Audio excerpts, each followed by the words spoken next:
Ok, let's go. Bonjour à tous, bienvenue pour cette quatrième édition de Détente Foot. Alors aujourd'hui, édition assez spéciale, on a un invité supplémentaire en la personne de Ziad qui va nous assister pour cette émission.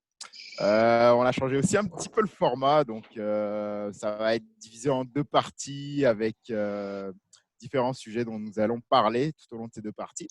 Si je peux faire rapidement le sommaire, alors on va commencer par parler de la question suivante qui est: le football est-il en train de devenir un instrument politique? Deuxième question que nous allons aborder, c'est Covid-19, quelles conséquences sur le mercato 2020? Troisième question, nous allons parler des fins de contrat et nous allons demander si les joueurs qui ne prolongent pas leur contrat ont-ils trahi leur club en vue de la fin de la Ligue des Champions qui va se jouer au mois d'août. Nous allons clôturer cette première partie par un petit jeu qui s'appelle le « Tu préfères ». Je vais expliquer les règles lorsqu'on sera rendu à cette partie-là. Puis je ferai le sommaire de la deuxième partie à la deuxième partie. Donc, on va commencer la première partie avec la question suivante. Le football est-il en train de devenir un instrument politique? Alors, avant de vous poser ces questions, messieurs, je vais d'abord rappeler pourquoi est-ce qu'on se pose cette question aujourd'hui. On voit qu'il y a eu ces dernières semaines, plusieurs tentatives de rachat de clubs, notamment par l'Arabie Saoudite, qui a essayé de racheter autant l'Olympique de Marseille récemment ou Newcastle en Première Ligue. Et donc, on voyait que suite à ces rachats, il y a plusieurs instances comme beIN Sport ou l'État du Qatar, même on peut dire directement, qui s'opposaient à ces rachats-là. Et donc, on peut voir cette opposition par le prisme politique. On sait que l'Arabie Saoudite et le Qatar sont en opposition politique. Et donc, on pourrait se demander si ils ne se servent pas un peu du football comme d'un terrain de jeu pour se chamailler au niveau politique. Donc, tout simplement, cette question, je voulais la laisser ouverte pour que chacun puisse donner un peu son avis à la fois sur les rachats de clubs et à la fois si vous avez des exemples de politiques qui interviendraient dans le football. Donc, on va commencer par Mustapha. Tiens, qu'est-ce que tu en penses? Est-ce que le football est en train de devenir un instrument politique? Je dirais que pas en train de devenir, je pense que ça a toujours été un instrument politique. C'est juste avant, c'est réservé à une certaine élite. Maintenant, C'est-à-dire? une certaine élite, c'est-à-dire que c'était à peu près comme un réseau fermé. Et c'était pas très connu en fait. Même, c'est pas seulement c'est pas seulement au niveau des présidents ou bien du rachat du club. Même au niveau des investissements dans les clubs, genre, ça s'est rendu compte, ça s'est un peu plus amélioré. Maintenant, on va un peu plus loin dans les sponsors. Maintenant, des joueurs peuvent réclamer une partie de leur image. C'est un peu ça qui se développe en fait. Et je pense que le politique commence déjà à comprendre. Parce que le politique, qu'est-ce qu'il fait? Il est en fait attiré par tout ce qu'il a comme influence. Et le football a pris vraiment une très grosse influence vraiment ces dernières années. Tu vois. La personne qui contrôle, qui réussit à contrôler quand même l'équipe de soccer, il contrôle quand même, on va dire, presque tous les fans de ce club-là. C'est un peu ça qui me dit un peu que, en fait, comme je dis, le football, ça a toujours été un instrument politique. Ça ne date pas vraiment d'aujourd'hui. Maintenant, on voit un peu plus cette guerre parce qu'il y a beaucoup plus de pays émergents comme le Qatar, l'Arabie Saoudite et maintenant la Chine. En fait, ce sont des pays qui ont eu accès à un certain niveau de développement. Mais tout ce qui leur manque, en fait, c'est l'attractivité de ces pays-là. Et une façon de rendre un peu le pays plus attractif, c'est soit de développer le football dans le pays. Je parle par exemple de la Chine. Tout le monde reconnaît la Chine comme une grande puissance économique, mais je ne pense pas qu'il y a beaucoup de personnes. Tout le monde n'est pas fan du modèle chinois.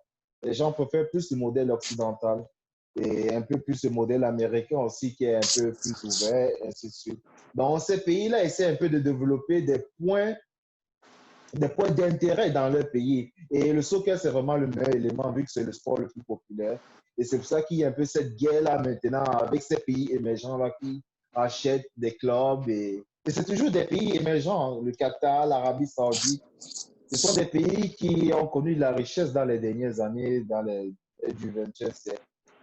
Donc, c'est un peu ça.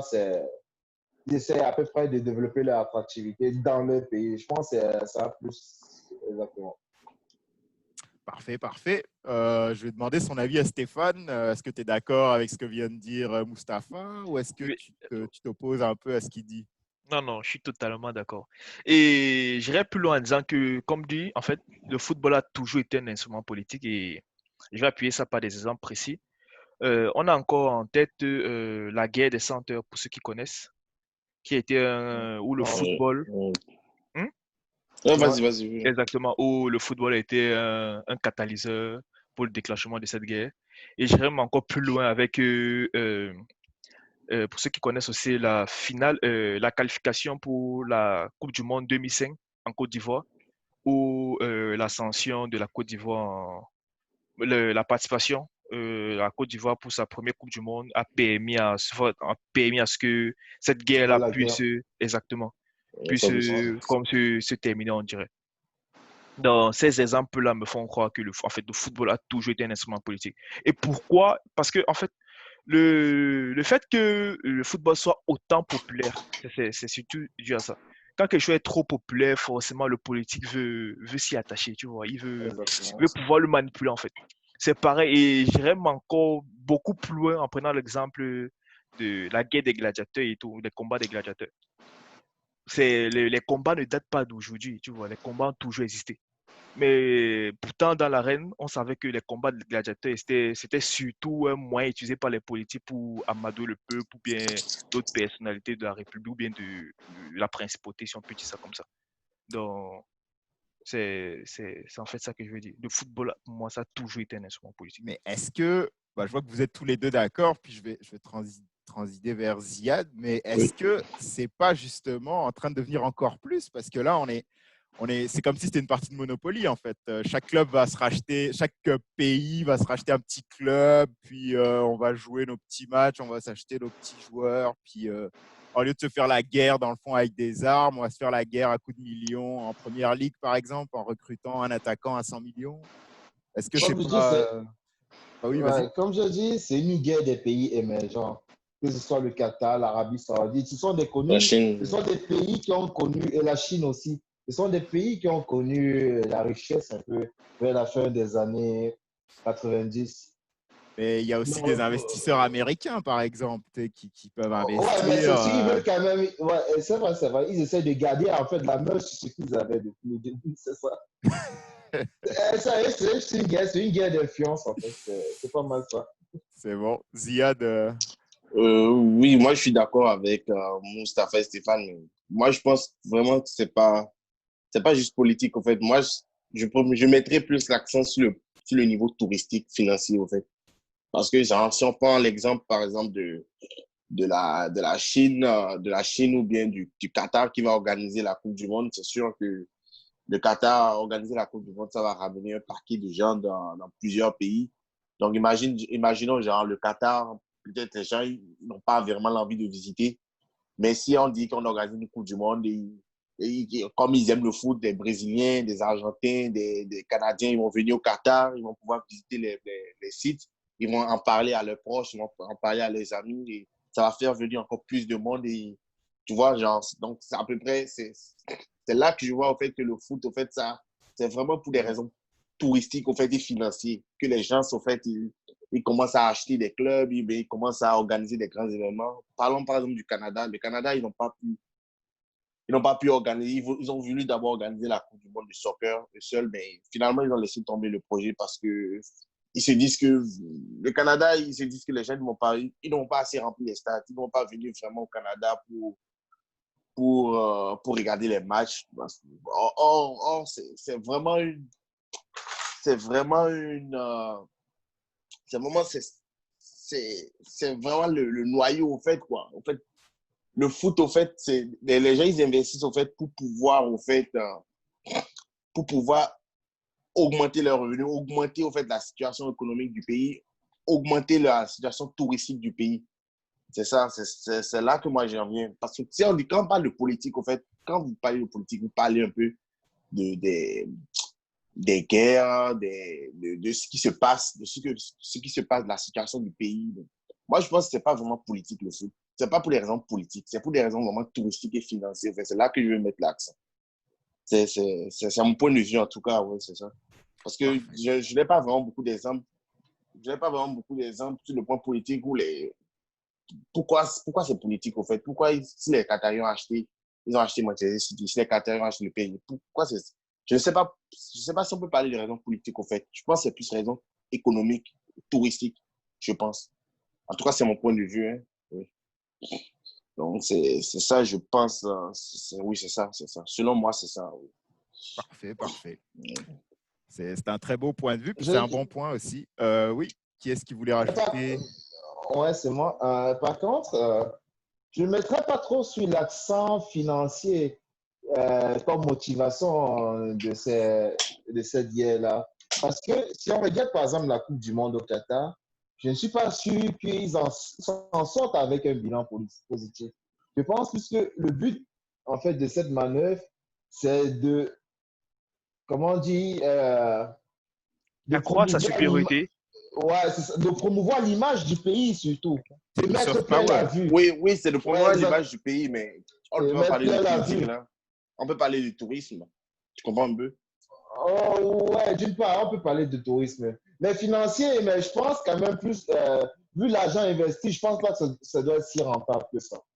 Oui, mais Mais je Parce suis que, d'accord, mais c'est sûr, mais c'est clair que si les gens, si de plus en plus de personnes ils débarquent au hmm. Qatar, ils s'intéressent au Qatar, ils viennent visiter, c'est sûr que ça va accroître l'économie, c'est sûr que ça va Ouais, être, ouais, non, ça non, va c'est avoir vrai, des bénéfices. ouais, En c'est fait, un but peut-être tourisme, économique à long terme, exactement, ouais, c'est vrai. je fais la relation entre économie, tourisme et économie, au fait, quoi, tu comprends un peu? Et là, Hmm. c'est clair que le Qatar, c'est un pays riche, mais c'est sûr qu'en faisant connaître plus le pays, en faisant faire découvrir le pays au monde, ça va augmenter au fait leur autorité, ça va augmenter au fait leur image aux Hmm. yeux du monde.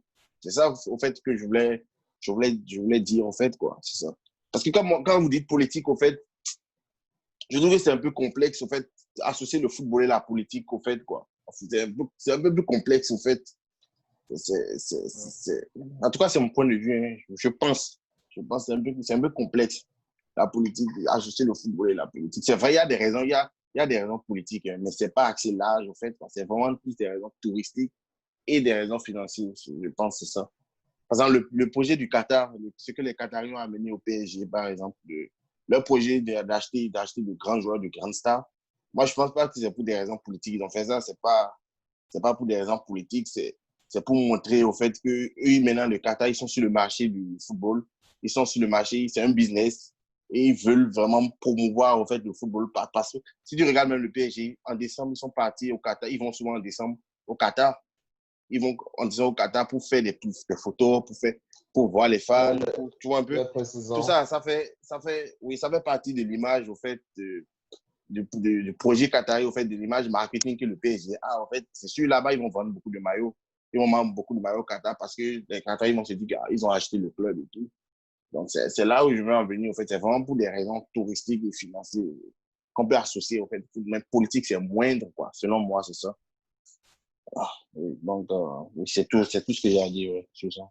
Mais j'avais aussi suivi, parce que là, j'ai l'impression que tu veux écarter l'aspect politique du football.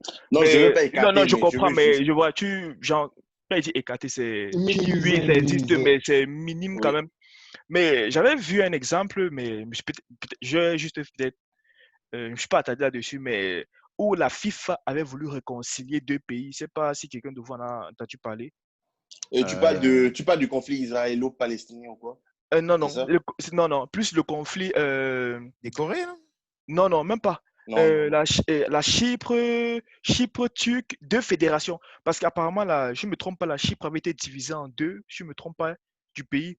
Et ils avaient comme deux fédérations dans un même pays, où il y avait la fédération Chypre turque et la fédération Chypre grecque, quelque chose comme ça.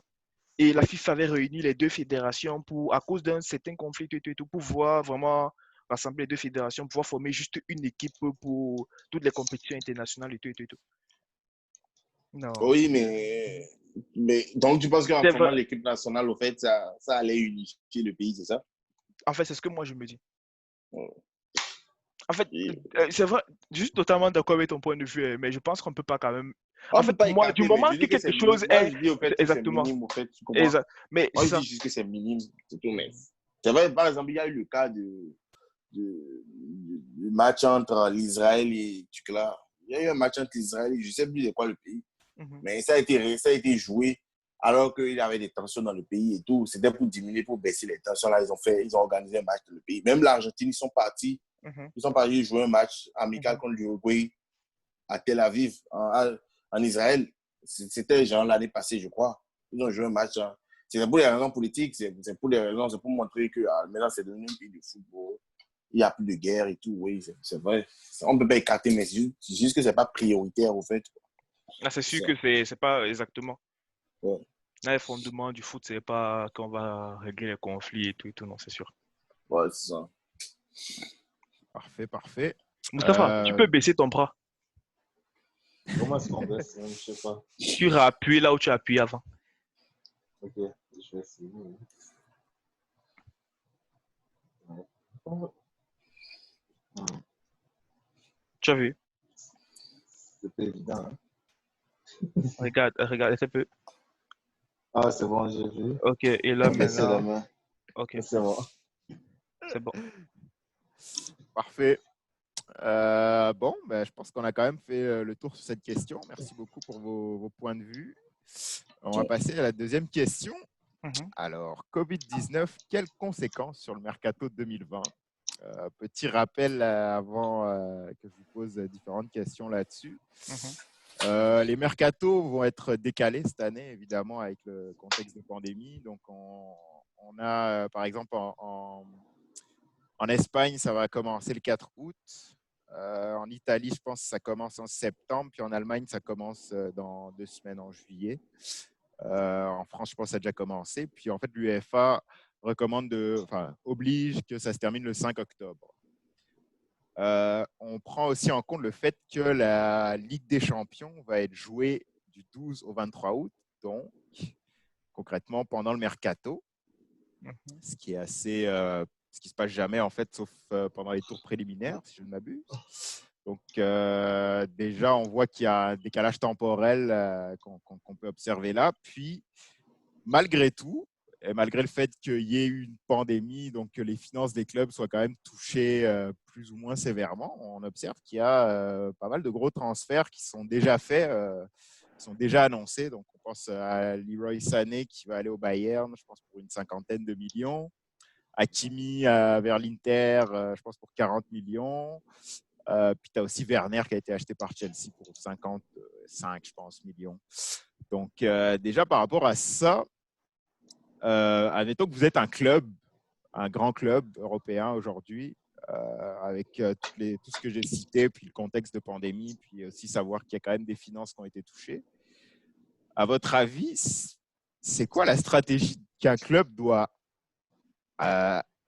utiliser pour ce mercato-là, en sachant qu'il y a la Ligue des Champions qui va être jouée pendant le mercato, qu'il y a possiblement des finances qui sont touchées, des joueurs qui vont être fatigués, qui n'ont pas eu de vacances, qui n'en auront pas en fait. Puis aussi tenir en compte que à la fin de l'année 2021, il y a l'Euro et la CAN qui vont jouer, donc les joueurs qui sont bien installés dans leur club puis en équipe nationale ne seront pas forcément enclins à bouger de leur club. Donc pour commencer, je vais donner la parole à Ziad. Ok. D'abord, concernant le mercato, c'est sûr, déjà, on a déjà la transaction entre Arthur et puis l'échange entre Arthur et Pjanic. Arthur qui a rejoint la Juventus et Pjanic qui a rejoint le Barça. Donc, tu trouves d'abord que ce n'est pas une bonne idée de les faire jouer en Ligue des Champions parce que, imagine, genre, le Barça, il rencontre la Juventus parce que le Barça, c'est pas encore, ils ne sont pas encore éliminés. Ils ont un match retour contre Naples. La Juventus, c'est le match retour contre Lyon aussi à domicile. Donc, pour moi, je pense qu'ils peuvent se rencontrer, même si ce n'est pas en quart de finale, ils peuvent se rencontrer quand même tout au long de la compétition. Ça va être vraiment bizarre de faire jouer un joueur qui n'est plus sous ton contrat parce qu'il s'est engagé avec un autre club. Mais, Donc, mais oui, sans vas-y, te oui. couper, Ziad, mais d'après les règles de l'UEFA, si je ne me trompe pas, un joueur qui a joué pour un club ne peut pas disputer la même compétition pour un autre club. Il peut, je pense que cette année, c'est exempté parce que j'ai appris que le Barça peut faire jouer Arthur jusqu'à la fin de la saison, hein. Même la Ligue des Champions, il peut faire jouer le Barça. Donc, moi, psychologiquement, je pense que déjà, le joueur il ne pourra pas donner son maximum parce que s'il joue, Ah, tu veux il va dire que se si jouer contre. Arthur joue contre la Ah oui, Juventus, il ne il jouera ne pas à pourra pas fond, par jouer exemple. Ok, ouais. exactement. Psychologiquement, ça va être bizarre parce que il n'est plus sous contrat avec le Barça, il est sous contrat il va s'engager à la Juventus. Je pense d'abord les clubs, ils doivent patienter avant de faire de grosses transactions comme ce qui s'est passé là. Ils doivent attendre que la saison soit terminée parce que la saison termine officiellement, je pense, le 19 ou le 20 août. Si on laisse jusqu'en octobre, ça fait quand même un bon paquet de temps qui reste avant de commencer son mercato. Donc la solution, moi, je pense, c'est de laisser au fait, d'attendre au fait, de patienter avant d'officialiser des transactions au fait, pour permettre au fait au club de finir la saison dans les meilleures conditions possibles, quoi. C'est ça. Donc, pour revenir au fait, genre, la transaction, par exemple, Arthur et Pjanic, elle s'est trop vite précipitée. Contrairement à Chelsea qui a acheté Werner, mais Werner, la saison de la Bundesliga, c'est terminé. C'est vrai, Leipzig est passé en quart de finale, mais Chelsea, ils sont sur le point de se faire éliminer par le Bayern 3-0. Moi, je ne vois pas le Bayern s'éliminer contre Chelsea au match retour. C'est sûr que ça, c'est plus compréhensible. Ziyech, aussi, qui a été éliminé en Europa League, aussi, qui a rejoint Chelsea, c'est compréhensible aussi. Donc, là, je pense, là, la solution, en résumé, au fait, je pense que la solution, en fait, c'est là, de patienter avant de faire des constatations, patienter que ta saison se termine avant de commencer à faire ton mercato, c'est tout. Donc, c'est tout ce que j'ai à dire pour ça. Et tu as aussi parlé au fait du fait que comment les clubs ils doivent gérer la fatigue, la forme, c'est ça? Ouais, aussi. La forme des joueurs. C'est sûr que cette année, je suppose qu'il y a eu 3 mois de vacances avec le confinement. Bah, c'était des Oui, au moins, on vacances. suppose que, parce que quand on regarde genre, le calendrier d'une équipe, le calendrier normal d'une équipe, la saison se termine en mai. S'il y a des joueurs qui doivent jouer dans la compétition internationale, elles vont jouer en juillet. Et déjà, en début juillet, ça reprend les entraînements. Donc, en quelque sorte, ils ont en train 1 mois et demi de vacances, vraiment de vacances pour voyager, pour ne pas aller à l'entraînement, pour ne pas faire du sport, même si possible. Certains prennent des kilos aussi. Donc, c'est un demi. Quand tu compares ça à ce qui s'est passé malheureusement avec la pandémie, là, ça fait quand même 3 mois de vacances. Je pense physiquement, ils se sont assez reposés. Ils peuvent tenir vraiment genre, cette saison. Et ils peuvent tenir cette saison. Néanmoins, les clubs vont leur donner sûrement 2 semaines de répit ou 1 semaine de répit avant pour ceux qui doivent reprendre la Ligue des Champions avant de recommencer à reprendre la Ligue des Champions. C'est clair, physiquement, ils seront atteints, mais moi, je pense qu'avec la pause qui s'est imposée là, ça va pouvoir se faire, quoi. C'est quand même des athlètes, physiquement, ils sont quand même prêts, ils sont en forme, ils pourront tenir la saison. Parfait. Oui. Donc, c'est ça, c'est tout ce que j'ai à dire. Là. C'est bon. Mustapha, quelque chose à toi, ta stratégie, c'est un grand club? Moi, ma stratégie, je suis un grand club. Déjà, je pense quand même les clubs ont subi quand même une certaine baisse de revenus à cause de la COVID. J'ai appris même, prenant l'exemple de Manchester, qu'ils ont perdu des revenus de près de 28%. C'est ça qui compliquait un peu le transfert de Sancho en ce moment. C'est peut-être la raison pour laquelle ils ne voulaient pas mettre le 100 millions tel que demandé par Dortmund.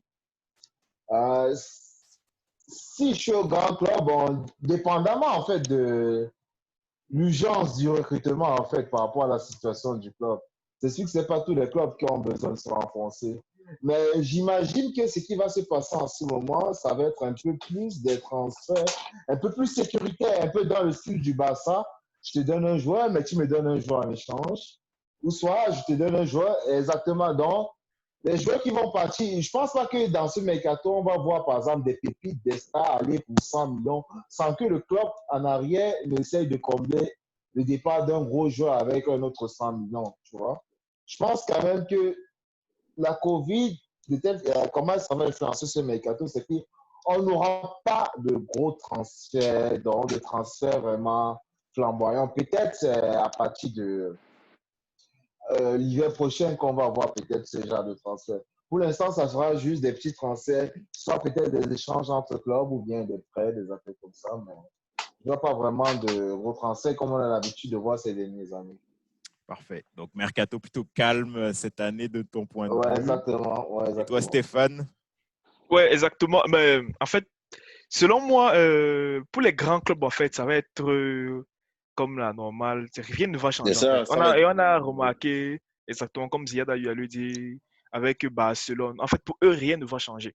Parce que eux, même s'ils sont aussi impactés par la Covid, la baisse des revenus et tout, Mhm, n'empêche qu'ils ont toujours des revenus. Ils sont supportés par des multimilliardaires mhm. et tout, tu vois. Ce qui fait que c'est pour eux, ça ne les dit pas. Et aussi que la compétition entre clubs fait en sorte que ces clubs, la compétition fait en sorte qu'ils sont obligés quand même de se dire, OK, on va quand même mettre la main à la poche parce qu'on ne veut pas être devancé par tel et par tel. Mais par contre, les petits et moyens clubs, là, eux, par contre, ils vont énormément subir. Là, par exemple, on peut voir l'exemple de Marseille qui est obligé énormément de vendre, tu vois, juste pour stabiliser les finances et tout et tout.